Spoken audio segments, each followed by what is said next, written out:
And now we're going to the sacred cow of save money. And in 1971, President Nixon took the dollar off the gold standard, basically took the world off the gold standard, and money was no longer money. So people are no longer saving money. So just to reiterate again, this is $300, what an ounce of gold was worth in the year 2000. So Kim, lift that. Okay.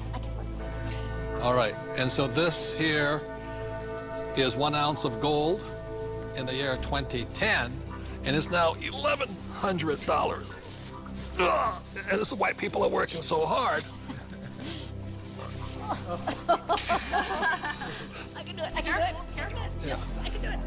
Barely. So the big reason I've said in my books for years that savers were losers is very simply because in 1971, the dollar stopped being money. It became debt. Right, Mike? Yeah, the rules all changed in '71.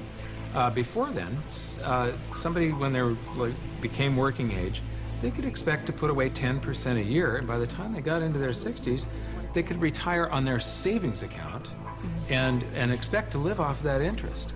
And in '71, everything changed, and they started creating currency on a massive scale. Worldwide. Ever since then, worldwide. And that is what causes inflation and the loss of purchasing power. So people thinking that they can retire, you know, back in the 50s, if you got $100,000 or $50,000, you could retire on that, you know. So for my mom and dad, you know, the World War II generation, the industrial age generation, it was very smart to save money. For our generation, the baby boom generation and on, saving money could be the most stupid thing you can do because the system is stealing your wealth through the very thing you work for, called money, which is not money anymore.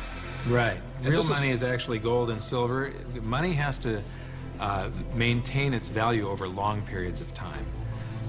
Currency doesn't have to. And this is historically, has always been, for thousands of years, this has been money. 5,000 years, this has been the predominant currency. It became money when somebody minted it into coins in Lydia in about 680 BC. And each unit had the same buying power as the next one. They became interchangeable. So let me ask you this. This printing of money out of just paper, this has been tried before, hasn't it? Many, many, many times, and there's always one result.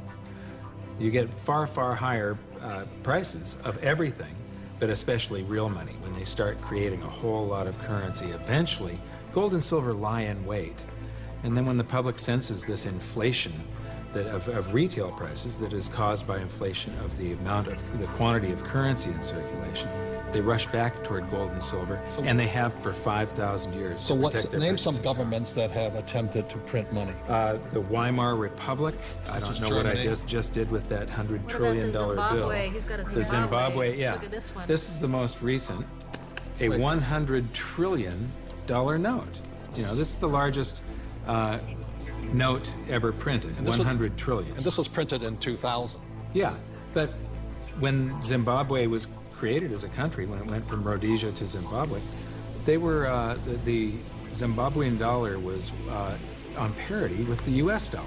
$1 US was the same as a Zimbabwe dollar. This doesn't buy anything today. It doesn't buy a cup of coffee. What, doesn't even buy a cup of coffee? No. In fact, they have ruined it by putting ink on it. You can't write you can't write a list, so it would have been more valuable at this point if it was blank. Right. See, the Greeks did the same thing when they started clipping coins. They just take the silver off of it. The Romans tried it, the English tried it, the Germans tried it, the Chinese tried it, and now the US is trying it. Yep. And so that's why saving money is probably the biggest mistake you could make right now, because today money is no longer money. It's now debt. I can vouch for that because my leg is now numb.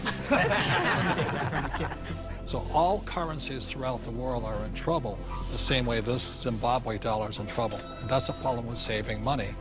After 1971, it was no longer money.